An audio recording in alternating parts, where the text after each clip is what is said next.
Assalamualaikum warahmatullahi wabarakatuh. Saya atas nama Muhammad As'ad, kelas 3C PPKN dengan NIM 2021 A1C165. Baik, pada video kali ini saya akan memaparkan materi makalah saya yang berjudul Politik Hukum dalam Pelaksanaan Otonomi Daerah. Langsung saja pada materinya, yaitu pengertian otonomi daerah. Otonomi daerah adalah penyerahan kewenangan dari pemerintah pusat kepada pemerintah daerah untuk mengurusi urusan rumah tangganya sendiri berdasarkan prakarsa dan aspirasi dari rakyatnya dalam kerangka Negara Kesatuan Republik Indonesia. Dengan adanya desentralisasi, maka muncullah otonomi daerah bagi suatu pemerintah daerah. Desentralisasi sebenarnya adalah istilah dalam keorganisasian yang secara sederhana didefinisikan sebagai penyerahan kewenangan.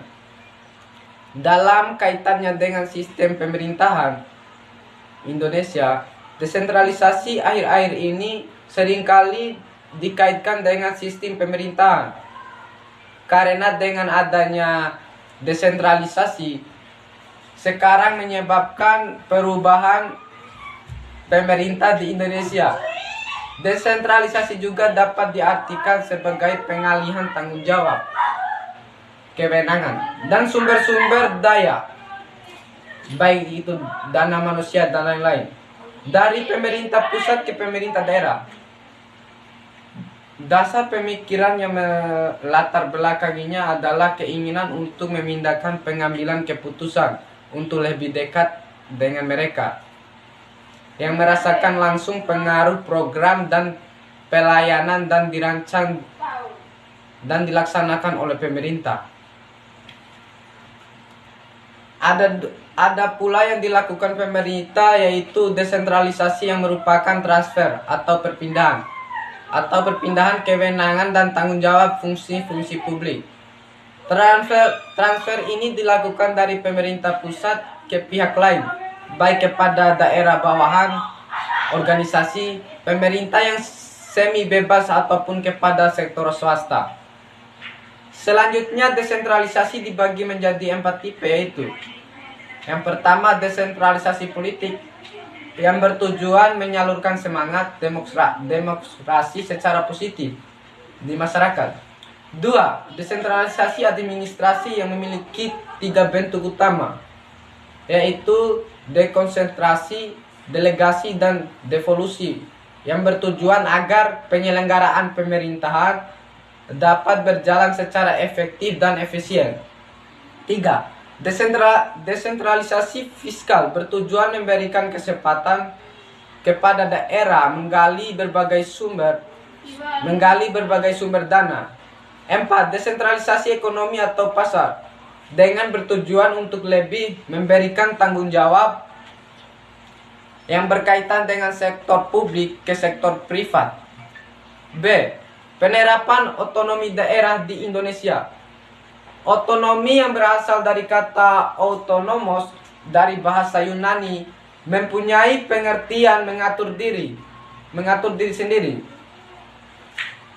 Pada hakikatnya, otonomi daerah adalah upaya untuk mesejahterakan masyarakat melalui pemberdayaan potensi daerah secara optimal. Makna otonomi daerah adalah daerah mempunyai hak, wewenang, dan kewajiban untuk mengurus rumah tangganya sendiri sesuai dengan peraturan perundang-undangan yang berlaku di pusat bahasa. Undang-Undang Nomor 2 Tahun 1999 Pasal 4 menyebutkan bahwa kewenangan daerah otonom untuk mengatur dan mengurus kepentingan masyarakat setempat menurut prakarsa sendiri berdasarkan aspirasi masyarakat sesuai dengan peraturan perundang-undangan. Aspek-aspek prakarsa sendiri dalam otonomi daerah memberikan roh pada penyelenggaraan pembangunan daerah yang lebih partisipatori. Tanpa upaya untuk menumbuh kembangkan prakarsa setempat, otonomi daerah yang diharapkan dapat memberikan nuansa dan demokratisasi pembangunan daerah akan kehilangan makna terpentingnya. Otonomi yang luas sebenarnya merupakan penjabaran dari desentralisasi secara utuh.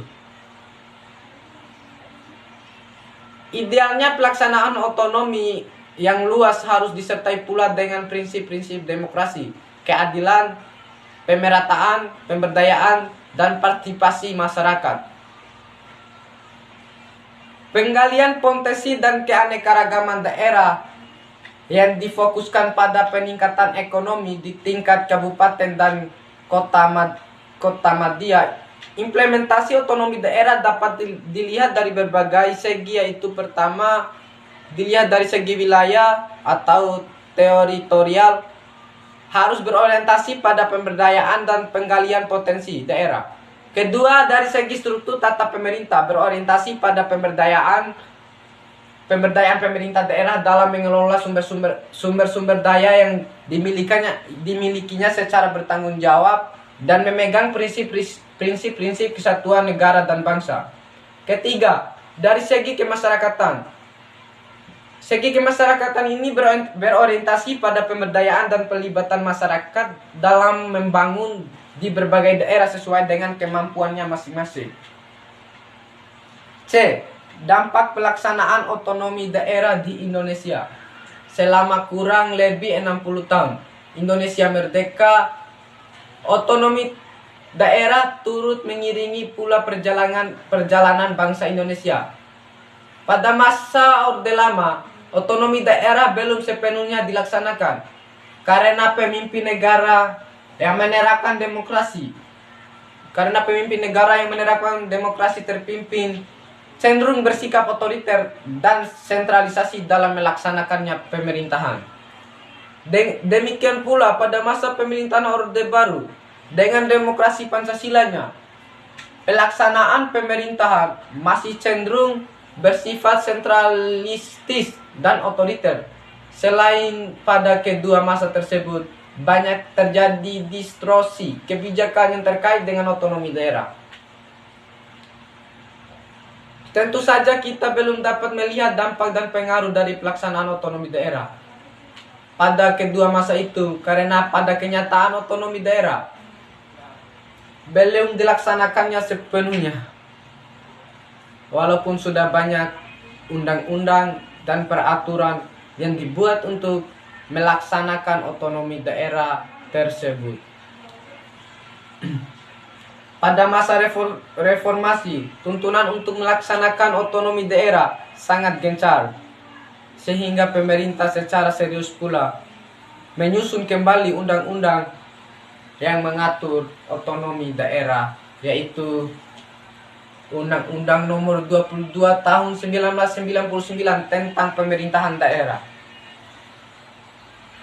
Setelah 2 tahun melalui masa transisi dan sosialisasi untuk melaksanakan kebijakan otonomi daerah tersebut, maka otonomi daerah secara resmi berlaku sejak tanggal 1 Januari 2001 pada masa pemerintahan Presiden Abdurrahman Wahid. Setelah kurang lebih 4 tahun otonomi daerah diberlakukan, dampak yang terlihat adalah muncul dua kelompok masyarakat yang berbeda pandangan tentang otonomi daerah. Di satu sisi, ada masyarakat yang pasif dan pesimis terhadap keberhasilan kebijakan otonomi daerah. Mengingat pengalaman pelaksanaan otonomi daerah pada masa lalu. Kelompok masyarakat ini tidak terlalu antusias memberikan dukungan ataupun menuntut program-program yang telah ditetapkan dalam otonomi daerah. Di sisi yang lain, ada juga kelompok masyarakat yang sangat optimis terhadap keberhasilan kebijakan otonomi daerah. Karena kebijakan ini cukup aspiratif dan didukung oleh hampir seluruh daerah dan seluruh komponen.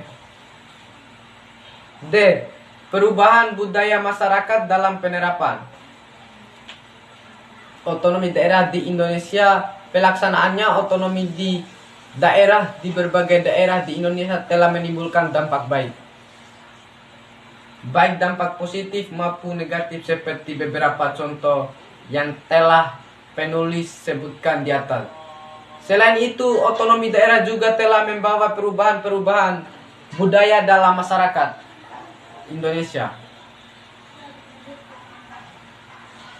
Pengertian budaya atau kebudayaan dalam arti luas menurut Taylor adalah kompleks yang mencakup pengetahuan, kepercayaan, moral, hukum, adat istiadat, dan kemampuan lain serta kebiasaan-kebiasaan yang didapat manusia sebagai anggota masyarakat melalui proses belajar.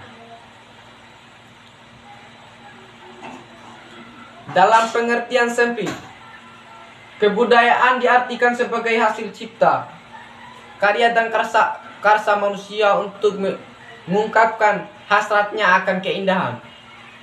Jadi, pengertian kebudayaan dalam arti sempit adalah berupa hasil-hasil kesenian. Sejalan dengan tekad pemerintahan untuk melaksanakan otonomi daerah, maka telah terjadi perubahan-perubahan paradigma atau Warsenot dalam Ambardi dan Priyoharto 2021, yaitu antara lain A. Paradigma dari sentralisasi ke desentralisasi, B. Paradigma kebijakan tertutup dan kebijakan terbuka, C. Paradigma yang menjadikan masyarakat sebagai objek pembangunan kemasyarakatan yang menjadi subjek pembangunan, D. Paradigma dari otonomi yang nyata dan bertanggung jawab ke otonomi yang luas, nyata dan bertanggung jawab. E.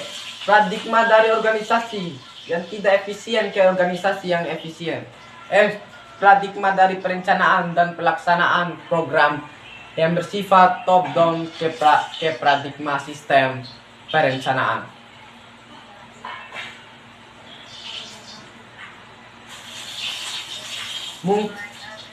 Sekian dari materi yang dapat saya sampaikan.